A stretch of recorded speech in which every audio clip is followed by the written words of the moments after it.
Meu nome é Nice e sejam bem-vindos a mais um áudio aqui para o canal.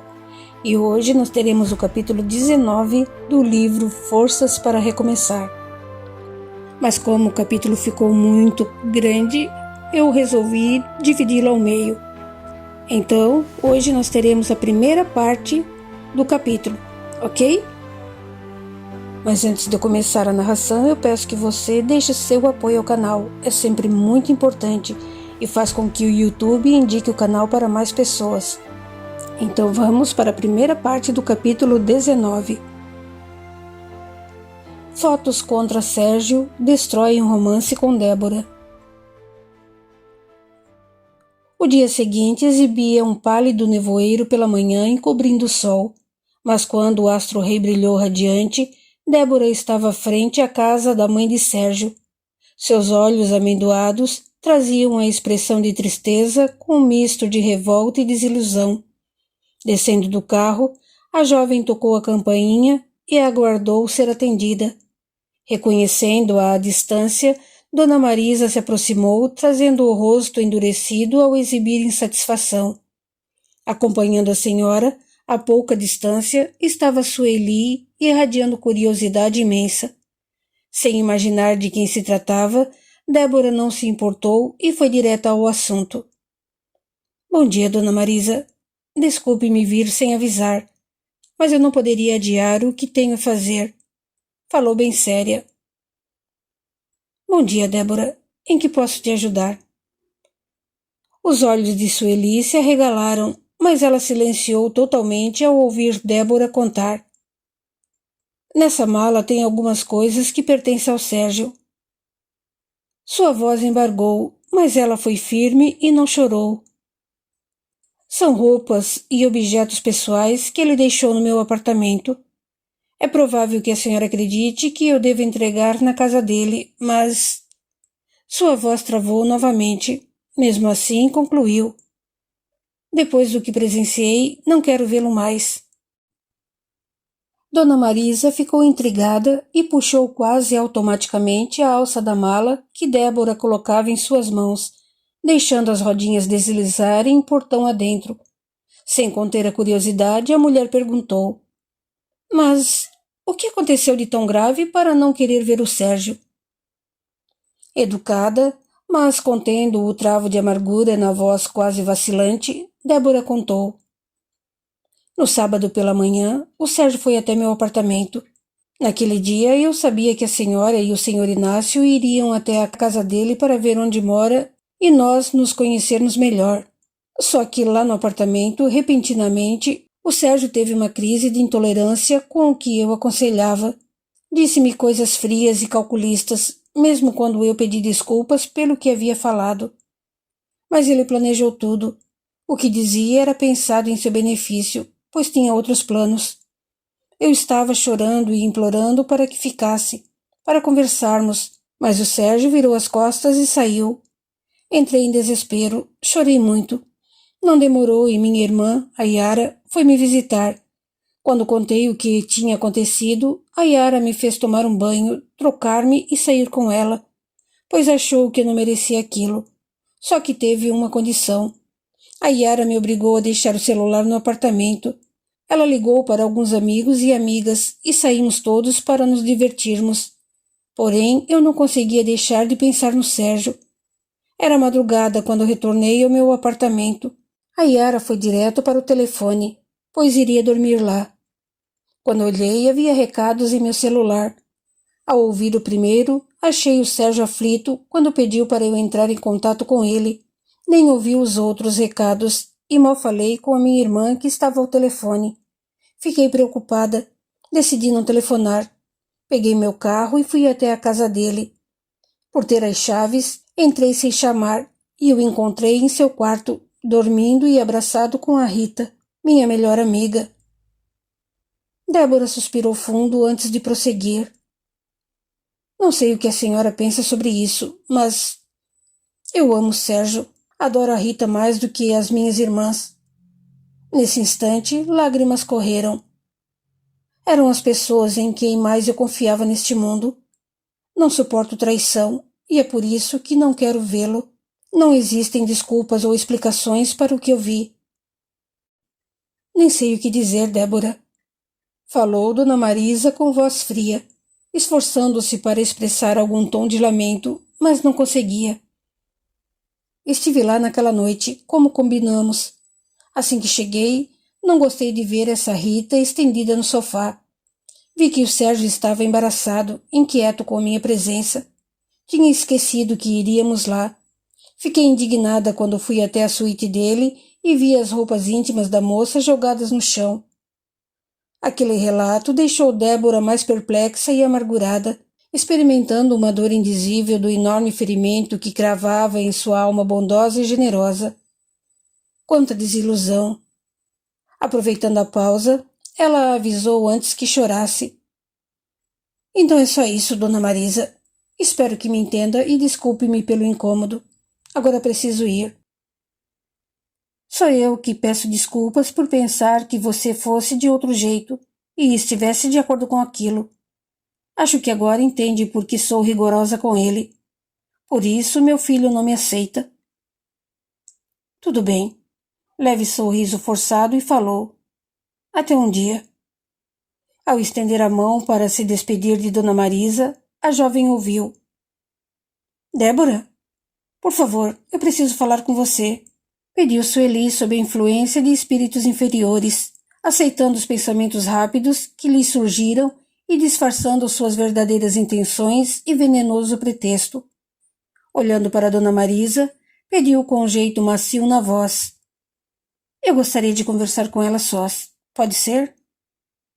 Sim, entre, Débora, concordou a mulher.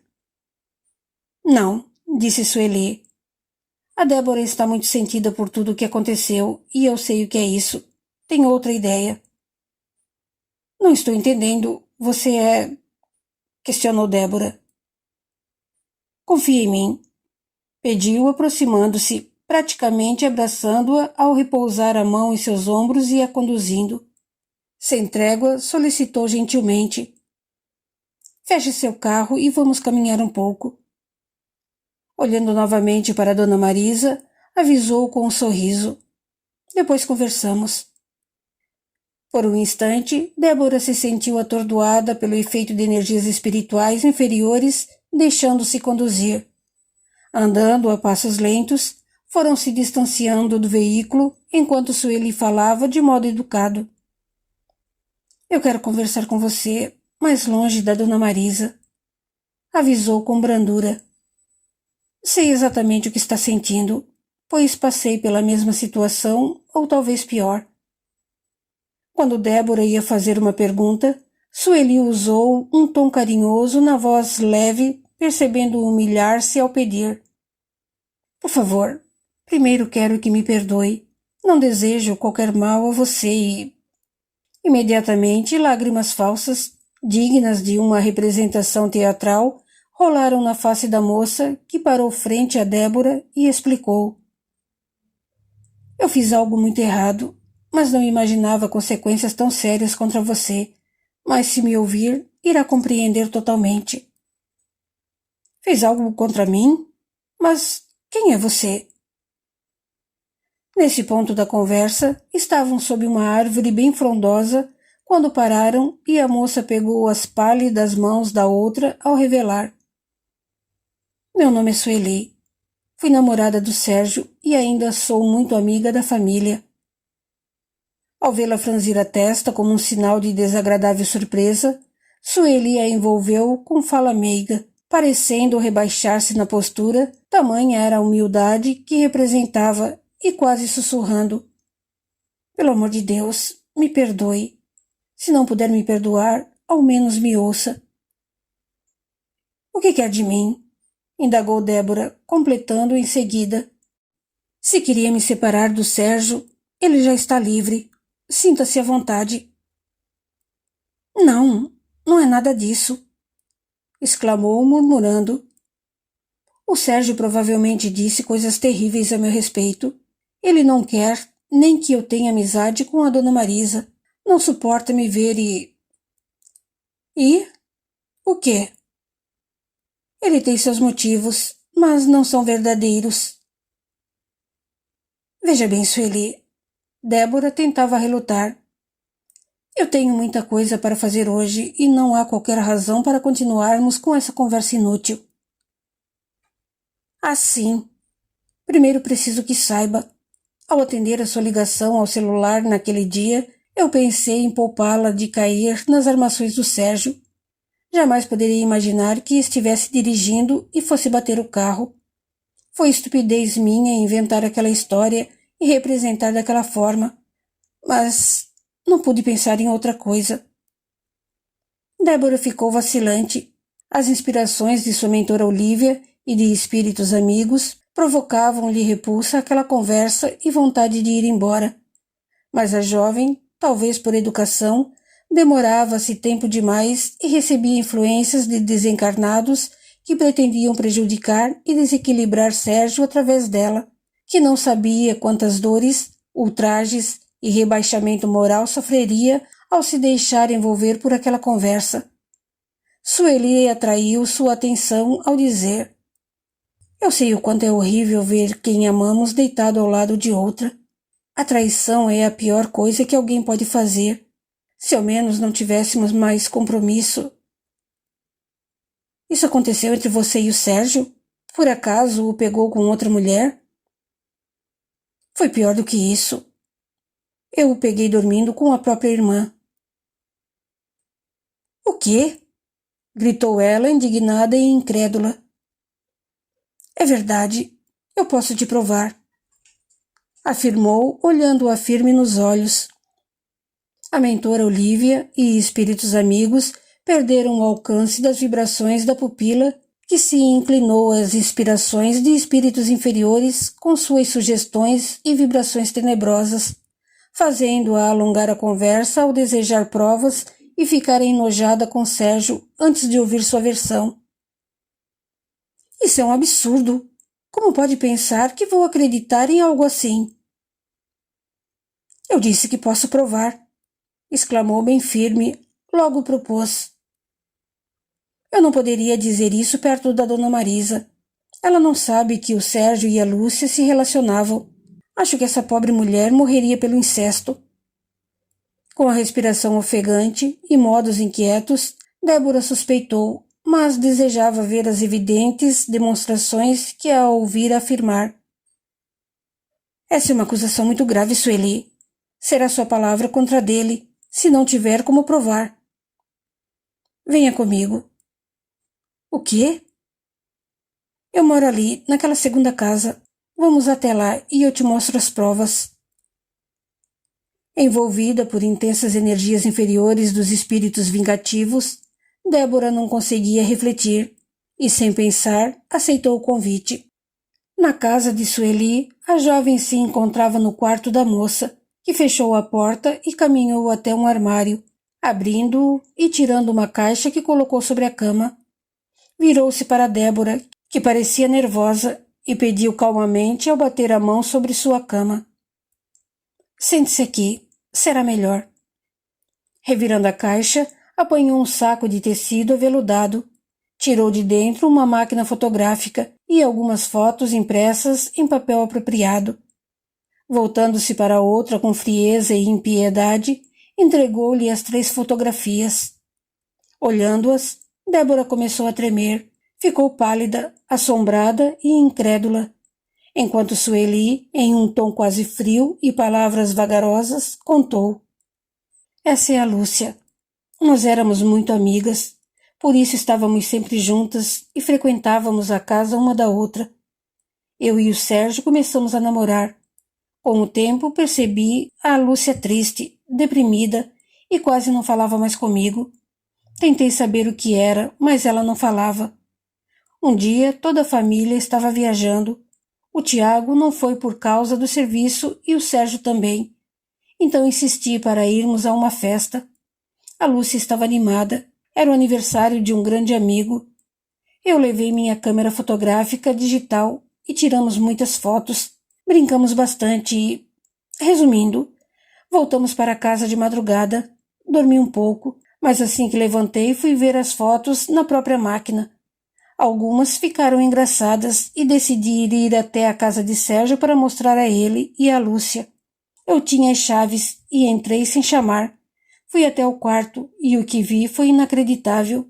Fiquei em choque, confusa, mas tive a ideia de fotografar. É o que você vê. O Sérgio e a irmã dormindo na mesma cama. Ela completamente nua, deitada de lado e sobre o ombro do irmão, abraçando-o com um braço e com uma das pernas sobre as pernas dele. Como pode confirmar, o Sérgio está com o corpo mal coberto por um lençol na altura da cintura e com as pernas despidas, sem camiseta. Tirei a primeira foto e ele se remexeu. Tirei a segunda e na terceira ele acordou. Pelo amor de Deus, Sueli, diga que isso aqui não é verdade. Pediu Débora com a voz entrecortada, aflita e olhando-a com grande expectativa. Sueli se virou, pegou a máquina fotográfica digital e mostrou-lhe as mesmas fotos na própria câmera. Veja, tenho as mesmas imagens aqui. O Sérgio sabe disso? Ele já viu isso? Sabe e viu, pois eu lhe mostrei só as fotos. Ele acordou quando eu saía do quarto e me viu. Bem mais tarde, eu chorava exigindo uma explicação. O Sérgio queria a máquina para destruir essas provas. Ele veio até aqui em casa. Eu estava sozinha. Sempre com o auxílio das vibrações do espírito Sebastião, Sueli representava incrivelmente. Com lágrimas rolando pelo rosto, disse: O Sérgio é um homem forte e, como policial, aprendeu a ser agressivo. O que ele fez? Tornou a outra em desespero. Ele perdeu o controle, gritou e exigiu a máquina. Por um momento, pareceu insano. O Sérgio me chacoalhou, depois me empurrou enquanto exigia e, apesar disso, eu não lhe entreguei e ele me bateu. Me bateu muito forte. Comovida pelo choro de Sueli, Débora a afagou, enquanto lembrou do dia em que Sérgio a segurou firme pelos braços, apertando-a, chacoalhando-a e a empurrando em seguida. Com a voz estremecida, Sueli acrescentou cinicamente: Foi quando implorei que parasse, pois eu esperava um filho dele. O Sérgio reagiu como nunca. O que aconteceu? O que ele fez? Perguntou a outra. Eu estava no chão e o Sérgio me chutou, me agrediu até...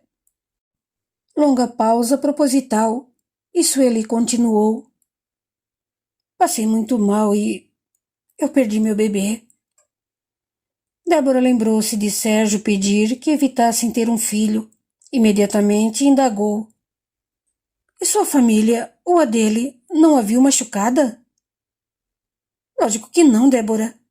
O Sérgio não deixa marcas aparentes nem bate no rosto. Ele mesmo me levou para um pronto-socorro onde o médico afirmou que eu já havia perdido o bebê. Fui medicada e passei horas em observação. Tive medo dele. Para minha mãe, eu disse que tive uma enxaqueca forte, muita cólica e só queria ficar na cama. E você deixou por isso mesmo? Contou para alguém? Dias depois conversei com a Lúcia e contei tudo. Porém, o que ouvi dela foi ainda pior. Como assim? Quis saber Débora, muito nervosa. Não vale a pena falar sobre isso. Pelas fotos, acho que já pode deduzir que tipo de homem ele é. Eu preciso saber, Sueli, o que a Lúcia contou. Ela confessou muitas coisas a respeito do irmão. Contou que no início ele bateu nela e... Impiedosamente, Sueli foi capaz de inventar as mais horríveis mentiras contra Sérgio, ganhando a credibilidade de Débora. Por que a Lúcia não contou aos pais, aos irmãos? Não contava por medo de que o pai deles cometesse uma loucura. O senhor Inácio é um homem moralista, religioso, e ela pensou que o pai mataria o Sérgio.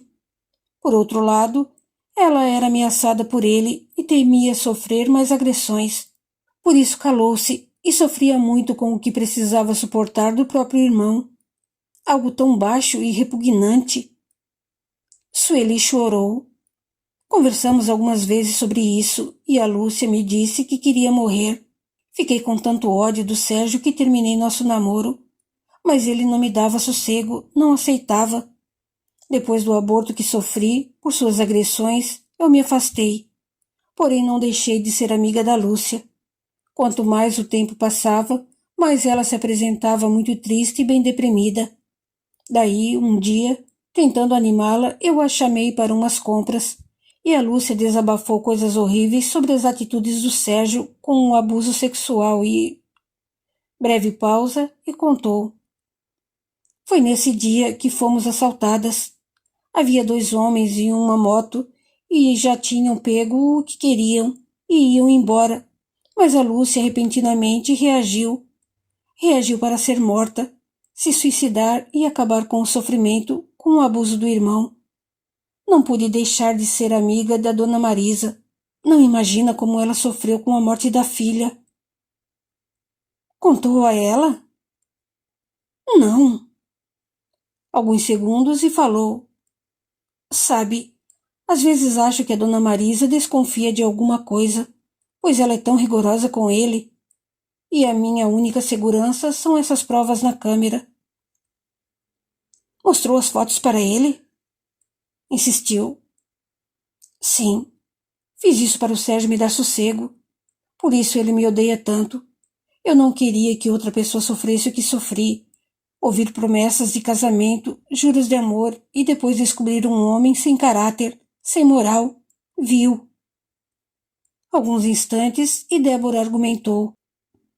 Sinto muito, eu a julguei mal e, agora, algumas coisas começam a fazer sentido. Obrigada por me alertar. Ainda com as fotos nas mãos e olhar lacrimoso, pediu. Posso ficar com essas fotografias? Vai mostrá-las ao Sérgio? Não sei. Pensando bem, se eu as tiver e ele souber disso, ele terá medo de fazer algo contra você. Tudo bem, faça como quiser. Guardando as fotos na bolsa, a jovem avisou. Agora preciso ir. Obrigada, Sueli. Levantaram-se e Débora parecia sem rumo. Caminhou até a saída acompanhada pela outra, e após a porta ser aberta, ofereceu-lhe um abraço, dizendo com voz trêmula. Desculpe-me, e mais uma vez, obrigada. Seguindo-a até o portão, Sueli não esperou ver Débora chegar até seu carro e entrou às pressas. Jogando-se sobre a cama, riu e gargalhou prazerosamente por sua vivacidade e esperteza. Talvez acreditasse que estivesse só, mas não. Sueli era rodeada pelo espírito Sebastião e seus companheiros, que a induziram em nível de pensamentos tão inferiores e alimentaram suas ideias rapidamente para relatar todas aquelas mentiras. Sua ligação com aqueles espíritos trevosos lhe oferecia grande malícia e uma força interior tão perversa que era difícil acreditar em sua coragem para fazer tantas maldades e sem pensar nas consequências. Esquecia-se de que atraía extremas perturbações e a lei do retorno por tudo o que semeava. Era uma tarde como todas as outras, e Sérgio estava na clínica como de costume. No intervalo entre um paciente e outro, pegava recados com a secretária e verificava alguma novidade ou relaxava por minutos a fim de estar bem recomposto para a próxima consulta. Quando podia, usava esses minutos para tomar um café ou uma conversa rápida com um dos colegas. João se aproximou dizendo: Que bom vê-lo. Trabalhamos juntos e quase não nos encontramos. E você, tudo bem? Quis saber Sérgio. Tranquilo. E a dona Antônia? A Rita? Estão se dando como mãe e filha. Estou com ciúme, brincou João. Sussurrando no ombro do amigo, Sérgio correspondeu à brincadeira. Não deixe esse ciúme aumentar. Procure um psicólogo. Eles riram. Porém, logo João não resistiu e perguntou. Por acaso conseguiu falar com a Débora? Não. Respondeu e suspirou fundo com leve sorriso para disfarçar os sentimentos e propôs para não alongar. Depois conversamos. Claro, agora tenho um paciente. Mas você está bem? Insistiu desconfiado. Sérgio engoliu um seco e respondeu em voz baixa, quase melancólica. Estou sentindo uma coisa, um nó na garganta, um aperto no peito. Podemos conversar depois? Lógico. Até mais. Bem mais tarde, após atender alguns pacientes, Sérgio colocou-se frente à janela, passando a admirar o faiscar dos últimos raios do sol que se punha entre as nuvens entremeadas de lindas cores celestiais. Apesar de seus olhos estarem cravados naquela visão, em seu coração havia um sofrimento e uma dúvida que o atormentavam. Em seu belo rosto sério, via-se uma grande perturbação. Sentia-se prisioneiro de uma situação não resolvida, mas ainda aguardava um fio de esperança para poder esclarecer tudo. Após suspirar profundamente, Sérgio despertou e se desligou dos pensamentos preocupantes. Alguns instantes e consultou a secretária sobre o último paciente. Ficou sabendo que ele havia telefonado pouco antes e desmarcado a terapia. Diante disso, saiu de sua sala procurando por João, mas o amigo estava clinicando naquele momento. Foi quando ouviu a voz forte e alegre do médico que o chamou. Sérgio, era você mesmo quem eu queria encontrar, ressaltou animado. Continua na segunda parte do capítulo 19. Até lá!